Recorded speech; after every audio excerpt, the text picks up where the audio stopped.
Hello friends, स्वागत आप सभी का। मैं उमाकांत आनंद आज फिर आपके लिए एक मेरा नया लेक्चर। आज हम बात करने वाले हैं कंसेप्ट ऑफ कॉस्ट शीट के बारे में। कॉस्ट शीट बहुत ही इंपॉर्टेंट चैप्टर और बहुत ही इंटरेस्टिंग लेक्चर होने वाला है आपके लिए। इसके अंदर हम बात करेंगे कि इसका क्या ओवरव्यू हो, इसके क्या एलिमेंट्स हैं। हम लोग डिटेल में आज बात करेंगे इस पर, ताकि जो भी डाउट्स जो भी क्वेरीज हैं आपकी इन सब चीज़ों से रिलेटेड, वो सारी क्वेरीज आपकी सॉर्ट आउट हो पाएँ। ये लेक्चर के हम बात करेंगे कौन लोग इसका फ़ायदा ले सकते हैं। तो यूजीसी नेट कॉमर्स और मैनेजमेंट के स्टूडेंट के लिए काफ़ी हद तक हेल्पफुल साबित होगा ये लेक्चर। साथ ही साथ बीकॉम, एमकॉम, बीबीए और एमबीए के छात्र छात्राओं के लिए भी ये मददगार होगा ये लेक्चर। और सीएमए, सीए और सीएस कर रहे स्टूडेंट के लिए भी हेल्पफुल होगा, क्योंकि उनके सिलेबस में कॉस्ट अकाउंटिंग होता है और कॉस्ट अकाउंटिंग के अंदर एक अहम टॉपिक है। तो उसकी जो बेसिक इन्फॉर्मेशन है, उसकी जो अंडरस्टैंडिंग है, वो काफ़ी हद तक आपकी बेहतर हो पाएगी। लेक्चर स्टार्ट करने से पहले मैं आपको अपने बारे में बताना चाहूँगा। मेरा नाम उमाकांत आनंद है। मैंने जीआरएफ क्वालिफाई किया है कॉमर्स सब्जेक्ट में। साथ ही साथ मैंने एमकॉम एमबीए भी किया है और वर्तमान में मैं लखनऊ विश्वविद्यालय का रिसर्च स्कॉलर हूँ। मैं पिछले 5 वर्षों से हायर एजुकेशन में हूँ। मैंने यूजीसी नेट कॉमर्स मैनेजमेंट, साथ ही साथ यूजी, पीजी, सीए, सीएमए और बोर्ड्स के बहुत सारे स्टूडेंट को मैंने गाइड किया हुआ है। तो लेक्चर को अब स्टार्ट करते हैं और अब हम बात करेंगे सबसे पहले कि कॉस्ट शीट एक्चुअली में क्या होता है। ज़्यादातर स्टूडेंट जो कि कॉमर्स स्ट्रीम के हैं और कॉस्ट अकाउंटिंग उनके सिलेबस में है, वो इस चैप्टर से वाकिफ़ होंगे। अगर कुछ अंडरस्टैंडिंग में कमी रह गई है, कुछ ऐसी चीज़ें जिन पर अभी आपको डाउट्स हैं, तो आप यकीन करिए, विश्वास करिए, पूरा लेक्चर देखिएगा।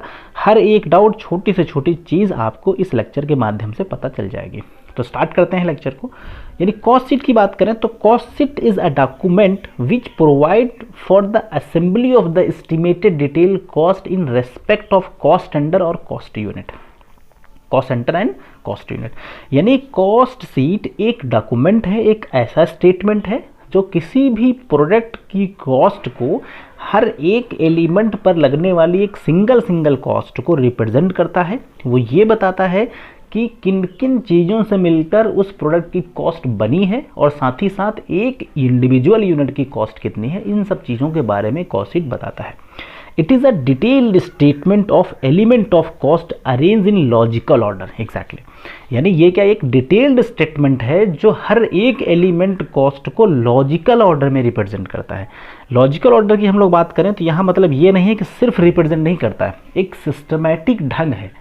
सिस्टमैटिक ढंग का मतलब है एक सिस्टमैटिक तरीका है, उस तरीके से कॉस्ट को रिप्रेजेंट करता है जिससे आप इजीली ये आइडेंटिफाई कर पाएँ, या बीइंग अ मैनेजमेंट आप ये आइडेंटिफाई कर पाएँ कि किस पार्टिकुलर हेड या किस पार्टिकुलर वजह से प्रोडक्ट की कॉस्ट कम या ज़्यादा हो रही है। तो कॉस्ट कंट्रोलिंग में भी आपकी काफ़ी मदद करेगा। It is prepare to show detailed cost to the total output for a certain period, यानी ये एक पार्टिकुलर समय की टोटल कॉस्ट को बयां करने का काम करता है। बहुत ही मज़ेदार चीज़ है, बहुत ही इंटरेस्टिंग चैप्टर है। कॉस्ट अकाउंटिंग की जड़ कह सकते हैं आप इसे। अगर इस चैप्टर की समझ अच्छी हो तो आने वाले और चैप्टर आपके लिए आसान हो जाएंगे। It is only a memorandum statement and does not form part of double entry system, यानी ये डबल एंट्री सिस्टम का पार्ट नहीं है। ये एक स्टेटमेंट है जो कि आपको सारी चीज़ों को रिप्रेजेंट करता है, ना कि आपको ये जनरल एंट्री वगैरह के मतलब पार्ट का हिस्सा है। Additional column can be made into indicate cost per unit. इसमें हम 2 कॉलम बनाते हैं। एक कॉलम हम बनाते हैं जिसे हम कॉस्ट बोलते हैं और एक कॉलम जिसे हम कॉस्ट पर यूनिट बोलते हैं। The stages of production to enable the comparison made for the current with the horizontal cost, यानी इसकी मदद से एक काम हम और कर सकते हैं कि अगर 2 साल की कॉस्ट शीट हमारे पास अवेलेबल हो तो हम लोग कंपेयर करके भी ये पता लगा सकते हैं कि सिचुएशन पहले से बेहतर है या पहले से ख़राब है। अब अगर हम बात करें इसके कुछ एडवांटेजेस की, तो अद्भुत एडवांटेजेस हैं इस चैप्टर के। पहला एडवांटेज है it indicate the breakup of the total cost by element, यानी एक प्रोडक्ट की टोटल कॉस्ट, मान लीजिए कि किसी भी प्रोडक्ट की टोटल कॉस्ट 800 रुपये है, एग्जाम्पल ले लेते हैं, तो 800 रुपये किन किन चीज़ों से मिलके बनी है, इस बात को ये स्टेटमेंट विधिवत रिप्रेजेंट करता है कि उसमें कितना मटेरियल लगा है, लेबर कितना लगा, ओवरहेड्स कितने लगे, ये हर बात जो है आपको ये स्टेटमेंट बताएगा। नेक्स्ट देखें तो it disclose the total cost and cost per unit of a unit produced, यानी ये टोटल कॉस्ट कितनी है और जितनी आपने यूनिट बनाई है उसके हिसाब से हर यूनिट की कॉस्ट कितनी है, ये बात भी आपको बताएगा। नेक्स्ट है इट फैसिलिटेट द कंपैरिजन, ये क्या करेगा, ये तुलना करने में बहुत मदद करता है, यानी आप कंपेयर इसकी वजह से इजीली कंपेयर कर सकते हैं। नेक्स्ट है it help the management in fixing the selling price. भाई किसी भी प्रोडक्ट का अगर आप सेल प्राइस फिक्स करना हो तो आप तुक्के में सेल प्राइस नहीं फिक्स करेंगे। एक सिस्टम होता है कि आप उसके लिए टोटल कॉस्ट निकालते हैं, आफ्टर दैट अपना प्रॉफिट ऐड करते हैं एंड देन आप बताते हैं भाई हम इतने का इसको बेचेंगे। तो सेल प्राइस कहीं ना कहीं सेट करने में आपको कॉस्ट शीट मदद करता है। नेक्स्ट अगर एडवांटेज देखें तो it act as guide to the management and help formulating the production policy. यानी ये एक प्रकार से जो मैनेजमेंट है उससे भी कहीं ना कहीं गाइड करने का काम करता है कि प्रोडक्शन से रिलेटेड कौन सी पॉलिसी बनाई जाए और कौन सी पॉलिसी किस तरीके से हमें उन्हें इम्प्रूव करना है, तो उसमें भी कहीं ना कहीं हेल्प करता है। नेक्स्ट देखें तो it enable to keep control over the cost of production. यानी अगर कभी भी किसी भी प्रोडक्ट की कॉस्ट इंक्रीज होती हो तो हम क्या कर सकते हैं, इसकी मदद से उस एलिमेंट को पहचान पाएंगे कि जिस एलिमेंट की कॉस्ट ज़्यादा है और फिर उसे हम कंट्रोल करके रिड्यूस कर सकते हैं। नेक्स्ट है it help the management in submitting the quotation और प्रिपेयरिंग टेंडर। यानी कि कोटेशन बनाने में बहुत मदद करेगा। अब मान लो कि आपको यूनिट कॉस्ट मालूम है और कोई बंदा आता कहता भाई हमको इसकी 50 यूनिट चाहिए, तो 50 यूनिट का रेट कितना होगा वो आप इसकी मदद से ईजिली तैयार कर सकते हैं। नेक्स्ट अगर आप देखें तो it is simple and useful medium of communication of cost and various level of management. यानी ये मैनेजमेंट के लिए अलग अलग लेवल पे जो मैनेजमेंट हैं, टॉप मैनेजमेंट, लोअर मैनेजमेंट, तो उनके लिए कहीं ना कहीं देखा जाए एक बहुत बेहतर तरीका है, कॉस्ट का एक अच्छा कम्युनिकेशन का तरीका जिससे आप इसकी कॉस्टिंग कर सकते हैं। आई थिंक आपको ये बात समझ आई होंगी, इसके एडवांटेज समझ पाए होंगे आप। अब हम बात करेंगे इसके कुछ एलिमेंट्स की, भाई कौन कौन से ऐसी बातें हैं जिन बातों से मिलकर ये बना है आपका कॉस्ट शीट। ये लेक्चर थोड़ा बड़ा जरूर होगा लेकिन आप यकीन मानिए इस लेक्चर में हर वो बात का कॉस्ट शीट की आप तक पहुंच पाएगी जो आपके लिए जानना जरूरी है। तो कॉस्ट शीट के कंपोनेंट की हम बात करें तो उसमें कुछ खास कंपोनेंट होते हैं, ज़्यादातर हम लोग 4-5 कंपोनेंट इसमें कंसिडर करते हैं। तो सबसे पहले आता है प्राइम कॉस्ट, फिर दूसरे नंबर पे आता है वर्क्स और फैक्ट्री कॉस्ट, फिर तीसरे नंबर पे आता है कॉस्ट ऑफ प्रोडक्शन, फिर चौथे नंबर पे आता है टोटल कॉस्ट। ये इसके मेजर एलिमेंट्स हैं। इन एलिमेंट्स के अलावा भी कुछ एलिमेंट्स होते हैं, इसके लिए हम एक नया लेक्चर आपको देंगे, इसके जस्ट बाद एक लेक्चर आपको मिल जाएगा। उस लेक्चर के अंदर हम बात करेंगे फॉर्मेट ऑफ कॉस्ट शीट, जिसमें डिटेल्ड में बात होगी, हर एक चीज़, कोई भी कुछ भी स्किप नहीं होगा, हर चीज़ पे हम बात करेंगे। अब अगर हम लोग बात करें प्राइम कॉस्ट, तो कैसे प्राइम कॉस्ट निकाला जाता है, तो प्राइम कॉस्ट निकालने का बहुत सिंपल सा ढंग है। प्राइम कॉस्ट को हिंदी में प्रमुख लागत बोलते हैं, मुख्य लागत बोलते हैं। इसके अंदर क्या क्या चीज़ें लगती हैं, direct material, direct labour plus direct expense. यानी कि 3 चीज़ अगर आप जोड़ दें, डायरेक्ट मटेरियल, डायरेक्ट लेबर और डायरेक्ट एक्सपेंसेस को अगर आप जोड़ दें तो वो क्या बनेगा, प्राइम कॉस्ट।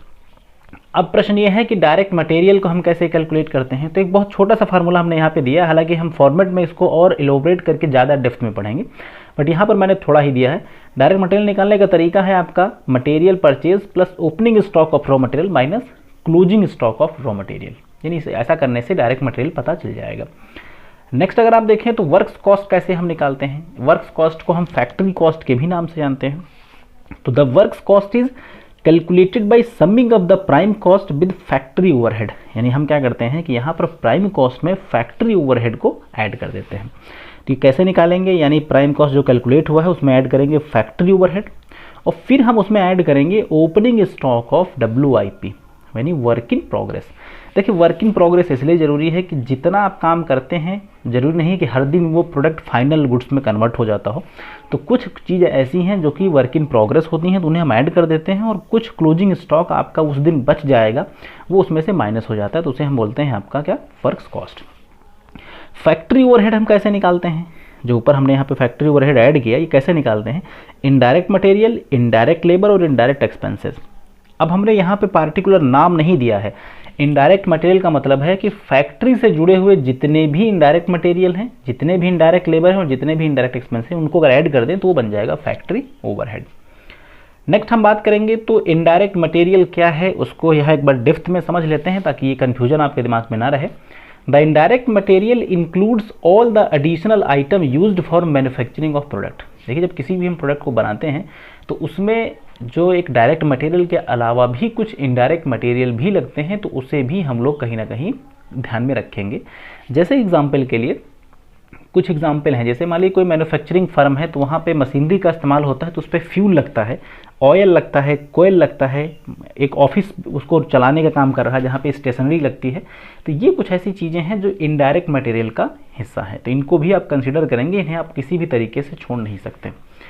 अब जैसे कुछ और भी चीज़ें होती हैं, कुछ बताया गया है, and also the item which are throw directly use for making the product but are inexpensive and small are considered as indirect. यानी कुछ ऐसे प्रोडक्ट जो कि किसी भी प्रोडक्ट के बनाने में डायरेक्टली खर्च हो रहे हैं बट उनके बहुत छोटे हैं, बहुत स्मॉल प्रवृत्ति के हैं, तो इस वजह से भी उनको हम इनडायरेक्ट में कंसिडर करते हैं। जैसे थ्रेड यानी धागा हो गया, पिंस हो गया, सेलो टेप हो गया, नील हो गया, नट्स हो गया, तो ये ऐसे हैं जिनकी इंडिविजुअल एक की कॉस्ट निकालना मुश्किल है, तो इस वजह से इनको हम लोग भी इनडायरेक्ट मान लेते हैं। नेक्स्ट अगर आप देखें इनडायरेक्ट लेबर क्या होता है। इनडायरेक्ट लेबर की हम बात करें तो जब हम प्रोडक्शन करते हैं तो प्रोडक्शन में कुछ लेबर ऐसे हैं जो कि डायरेक्टली उस प्रोडक्ट को बनाने में लगे हैं, वो क्या हो गए, वो हो गया डायरेक्ट लेबर।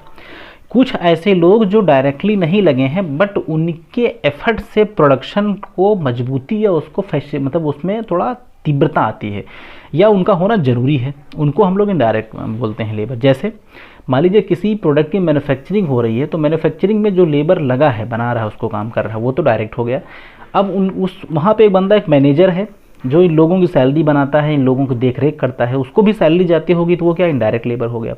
वहाँ पर सफाई करने वाला कर्मचारी होगा जो सफाई करने का काम करता होगा, तो भाई सफाई कर रहा है तो अल्टीमेट उस जगह पे साफ़ कर रहा है जहाँ पे काम हो रहा है, तो उसको भी कुछ पैसा दिया जाता होगा, ये इनडायरेक्ट लेबर। सिक्योरिटी स्टाफ है, दिन भर एक बंदा या रात में उसकी सुरक्षा करता होगा जो प्रोडक्ट बन रहा है, तो कहीं ना कहीं उसकी भी जो सैलरी है इसमें ऐड होगी। ऐसे ड्राइवर, तो ये सब इनडायरेक्ट लेबर के एग्जाम्पल्स हैं। नेक्स्ट अगर आप देखें तो इनडायरेक्ट एक्सपेंसेस, कुछ ऐसे एक्सपेंसेज हैं डायरेक्टली ना हम उन्हें इनडायरेक्ट के अंदर कंसीडर करते हैं। जैसे कि एग्जांपल के लिए हम लोग जब प्रोडक्ट बनाते हैं तो प्रोडक्ट बनाने पर हम लोग कुछ खर्चे करते हैं, जैसे एडवर्टीजमेंट। अब एडवर्टीजमेंट करते हैं तो एक प्रोडक्ट का नहीं करते हैं, एडवर्टीजमेंट में लाखों प्रोडक्ट बिकते हैं तो वो सब पे थोड़ा थोड़ा कॉस्ट ऐड होता है। मशीन चलती है तो मशीन, बहुत सारे प्रोडक्ट बनते हैं एक मशीन से, तो डेप्रीशिएशन होता है। जिस बिल्डिंग में आपका काम हो रहा है उसका रेंट पड़ता है, तो रेंट हर प्रोडक्ट पे काउंट होगा, वो इनडायरेक्ट हो गया। इसी तरीके से इलेक्ट्रिसिटी इनडायरेक्ट हो गया। तो पूरी बात आप समझ पाए होंगे कि डायरेक्ट और इनडायरेक्ट में क्या अंतर होते हैं।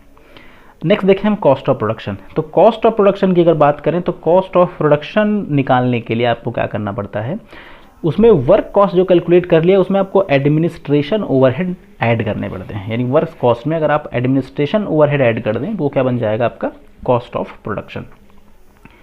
नेक्स्ट होता है आपका cost of good sold. Cost of good sold क्या चीज़ है और ये कब निकालना पड़ता है। देखिए जैसे कि एग्जांपल के लिए मान लीजिए कोई कंपनी है जिसने बनाया 500 प्रोडक्ट और उसने बेच दिया उसमें से सिर्फ और सिर्फ 450। ऐसा जेन्युइन है कि भाई जितना आप बनाते हैं क्या ज़रूरी है कि सबका सब बिक जाए, कभी कभी सब नहीं बिकता है तो बच जाता है कुछ, तो जब कुछ बच जाता है उसे हम क्या बोलते हैं, क्लोजिंग स्टॉक। जब कभी भी किसी क्वेश्चन में क्लोजिंग स्टॉक बच जाए तो उस केस में हम प्रॉफिट सिर्फ उतने ही गुड्स से निकालेंगे जितना गुड्स एक्चुअली में बेचा गया है, उसे हम बोलते हैं कॉस्ट ऑफ गुड्स सोल्ड। तो ये कैसे निकालते हैं, इसका तरीका है cost of goods sold equal to work cost plus administration overhead, फिर हम ऐड करते हैं opening stock of finish goods और फिर उसमें से माइनस करते हैं closing stock of finish goods. क्योंकि फिनिश गुड्स पहले का भी पड़ा हो सकता है आपके पास और इस बार जो बनाया उसमें बच सकता है, तो इसलिए इस बात को हम छोड़ नहीं सकते, छोड़ेंगे तो दिक्कत हो जाएगी। नेक्स्ट हम बात करेंगे टोटल कॉस्ट की। तो टोटल कॉस्ट निकालना भी अब आपके लिए आसान हो गया। टोटल कॉस्ट निकालने का जो ढंग है उसका मतलब ये है कि जो कॉस्ट ऑफ गुड्स सोल्ड आपने निकाला था, यानी हम इसे कह सकते हैं कि जो आपने COGS निकाला था उसमें अब आपको ऐड कर देने हैं selling and distribution overheads. Selling and distribution overheads जो भी सेल से संबंधित खर्चे हैं, अगर आप उन सबको ऐड कर दें तो बन जाएगा क्या, आपका टोटल कॉस्ट। अब टोटल कॉस्ट जब बन गया तो आप निकाल सकते हैं प्रॉफिट। प्रॉफिट का तरीका क्या है, सेल्स में से टोटल कॉस्ट माइनस कर दें, आपका प्रॉफिट फाइंड आउट हो जाएगा। तो ये जो वीडियो लेक्चर था उसमें हमने कॉस्ट शीट के कंसेप्ट की बात करी, उनके कुछ एलिमेंट्स की बात करी। उम्मीद है लेक्चर अच्छा लगा होगा, तो अच्छा लगा हो तो लाइक शेयर कर सकते हैं, चैनल सब्सक्राइब ना किया हो तो कर लें ताकि जो भी अपकमिंग लेसन है उनके नोटिफिकेशन आपको मिल सकें। अगला लेक्चर जिसके अंदर हम बात करेंगे इसके फॉर्मेट की, जो डिटेल में आपको बताएंगे, जो आपके लिए काफ़ी हेल्पफुल होने वाला है। अपने बेशकीमती समय दिया, मैं आपका आभार व्यक्त करता हूँ। So thanks for watching this video, have a nice day.